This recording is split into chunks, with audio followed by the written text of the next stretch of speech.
அந்த ஓமந்தூரார் அரசினர் metro rail நிலையம் அங்கு முதல் நந்தனம் வரையிலான இந்த இடைவெளி தூரம் என்பது 11 நிமிடங்கள் ஆகின்றது. கிட்டத்தட்ட அதற்கிடையில் 7 நிறுத்தங்கள் இருக்கின்றது. ஓமந்தூரார் அரசினர் மெட்ரோ ரயில் நிலையம் முதல் நந்தனம் வரையிலான அந்த வழித்தடத்தை பொறுத்தவரையில் 7 நிறுத்தங்கள் இருக்கின்றது. 11 நிமிடங்கள் ஆகும் அந்த வழித்தடத்தில் பயணிக்க. அதில் பயணம் செய்து நந்தனம் வந்திருந்த முதலமைச்சர் விஜய் அங்கிருந்து மெட்ரோயிலிருந்து இறங்கி நடந்து சென்று நந்தனம் மெட்ரோ தலைமை அலுவலகத்தை நோக்கி சென்று அங்கு அதிகாரிகளுடன் அவர் ஆலோசனை மேற்கொள்வதற்கான பணிதான் இன்றைய முதலமைச்சருடைய திட்டம். இதுதான் தற்போது நடைபெற்று வருகின்றது. அவர் இதற்கு முன்னதாக சென்னை ஓமந்தூரார் அரசினர் மெட்ரோ ரயில் நிலையத்திற்கு வந்தது முதல் தற்போது அவர் நந்தனத்தில் இறங்கி அங்கிருந்து தலைமை அலுவலகத்தை நோக்கி நடந்து செல்லக்கூடிய காட்சி தான் தற்போது நாம் பார்த்து வருகின்றோம். இதுதான் முதலமைச்சர் விஜயுடைய இந்த கள ஆய்வுக்கான திட்டமாக இருக்கின்றது.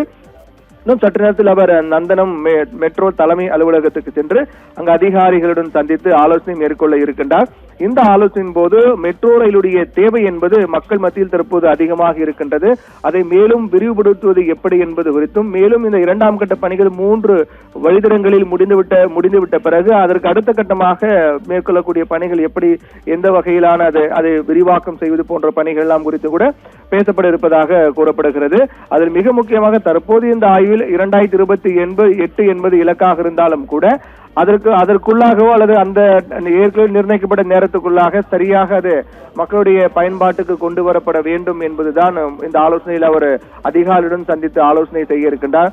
தற்போது மெட்ரோ ரயில் 2ஆம் கட்ட பணிகளுடைய அந்த நடைமுறைகள் என்ன, எந்த அளவுக்கு அந்த பணிகள் நடைபெற்று வருகின்றது, எப்போது முடியும், என்னென்ன பிரத்யேகமான வழிமுறைகள் எல்லாம் பின்பற்றப்படுகின்றது, இதுவரை இல்லாத அளவுக்கான பைலட் இல்லா மெட்ரோ ரயில், ஆள் இல்லா மெட்ரோ ரயில் என்ற காரணத்தால் அதற்கான கொடுக்கப்படக்கூடிய கூடுதல் முக்கியத்துவம் என்ன, மற்ற ஏற்கனவே முதற்கட்ட மெட்ரோ ரயிலை காட்டிலும் 2ஆம் கட்ட மெட்ரோ ரயில் பொறுத்தவரையிலும் என்னென்ன வித்தியாசங்கள், மாறுபாடுகள், ஆள் இல்லா பைலட் இல்லா மெட்ரோ ரயில் என்றால் அதற்கு கூடுதலாக என்னென்ன அம்சங்கள் தேவை, அது எந்த அளவுக்கு நடைபெற்று வருகின்றது, எத்தனை கட்ட சோதனை முயற்சி என்பது நடைபெற உள்ளது உள்ளிட்ட பல முக்கியமான விடயங்கள் குறித்து தான் சென்னை நந்தனம் மெட்ரோ தலைமை அலுவலகத்தில் முதலமைச்சர் விஜய் அதிகாரிகளுடன் ஆலோசனை மேற்கொள்ள இருக்கின்றார். ஃபுல் மூன் சேல் காலை 9 மணியிலிருந்து இரவு 12 மணி வரை ஜூலை 29 ஒரு நாள் மட்டும்.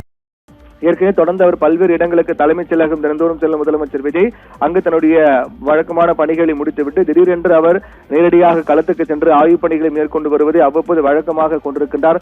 இதற்கு முன்னதாக சைதாப்பேட்டையில் செயல்பட்டு வரக்கூடிய MC ராஜா சமூக நல விடுதிக்கு சென்று அந்த விடுதியினுடைய நிலையை குறித்து அவர் நேரடியாக சென்று ஆய்வு செய்தார், பார்வையிட்டார்.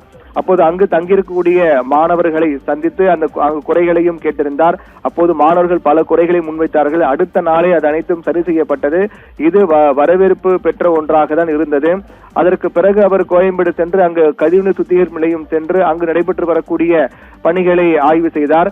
ஆனால் இது மிக முக்கியமான ஒன்று, அவர் செல்லும் இடமெல்லாம் அவரை பார்ப்பதற்காக மக்கள் காத்து கொண்டிருக்கும் நிலையும், அவரை பார்ப்பதற்கு ஆவலாக இருக்கும் நிலையும் அதை அறிந்து முதலமைச்சர் விஜய் நடந்து சென்று மக்களை சந்தித்து அவர்களுக்கு கையசைத்து மகிழ்ச்சி வெளிப்படுத்தக்கூடிய வகையிலான நிகழ்வுகள் எல்லாம் நடைபெற்று வருவதை நாம் பார்க்கின்றோம். இதற்கு முன்னதாக 2 சைதாப்பேட்டை செல்லும் போதும் சரி, கோயம்பேடு செல்லும் போதும் சரி லேசான தூறல் மழை என்பது இருந்தது. அதை அப்போது அவர் கொடைபிடித்தபடியே சென்று மக்களை எல்லாம் சந்தித்து கையசைத்து சென்றார். இது அங்கு கூடிய மக்களுக்கு ஒரு உற்சாகத்தை ஏற்படுத்தியது என்று சொல்லலாம். அதே போன்றுதான் இவர் நந்தனம் வந்திருக்கூடிய முதலமைச்சர் விஜய் பார்ப்பதற்காக ஏற்கனவே நீண்ட நேரமாக அங்கு பொதுமக்கள் எல்லாம் காத்திருக்கின்றார்கள். தமிழக வெற்றி கழக தொண்டர்களும் கூட அங்கு காத்துக் கொண்டிருந்தார்கள் முதலமைச்சர் விஜய் பார்க்க வேண்டும் என்பதற்காக. அதை அறிந்த முதலமைச்சர் விஜய் அவர் நந்தனம் ரயிலில் இருந்து இறங்கி அங்கிருந்து நந்தனம் மெட்ரோ ரயில் நிலையம் தலைமை அலுவலகம் நோக்கி நடந்து செல்கிறார். அந்த வழிநெடுகில் இருக்கக்கூடிய தொண்டர்கள் மற்றும் மக்களை பார்த்து கையசைத்தபடியே செல்லக்கூடிய நிகழ்வு நடைபெற்று வருகின்றது. அதற்கு பிறகு அவர் நந்தனம் மெட்ரோ தலைமை அலுவலகம் சென்று அங்கு அதிகாரிகளுடன் ஆலோசனை மேற்கொண்டு அங்கிருந்து அவர் வழக்கம் போல தலைமைச் செயலகம் அல்லது இல்லம் நோக்கி செல்வார் என்றுதான் எதிர்பார்க்கப்படுகிறது. இதுதான் முதலமைச்சர் விஜயனுடைய இந்த ஆய்வுக்கான பணி திட்டமாக இருக்கின்றது. ராதிகா.